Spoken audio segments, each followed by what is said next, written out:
Pen యొక్క ధర రూ. 20 నుండి రూ. 25 వరకు పెరిగింది. అయినా దాని విలువలో పెరుగుదల శాతం ఎంత? ఒక పెన్ను యొక్క ధర ఎంత? 20 నుండి 25కి పెరిగింది. చూడండి, 20ని మనము 100% అనుకుంటే 20లో 4 5లు ఉంటాయి. 1 2 3 4. ఒక్క 5ని మనం 20% అనుకుంటే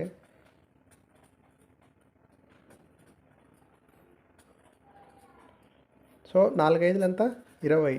4 25లు 100. సో ఇక్కడ మనకి ఎంత పెరిగింది? 5. 5ని మనం ఎంత అనుకున్నాం? 25%. 25%. 20 ప్లస్ 5 ఎంత? 25. 100 ప్లస్ 25 ఎంత? 125%.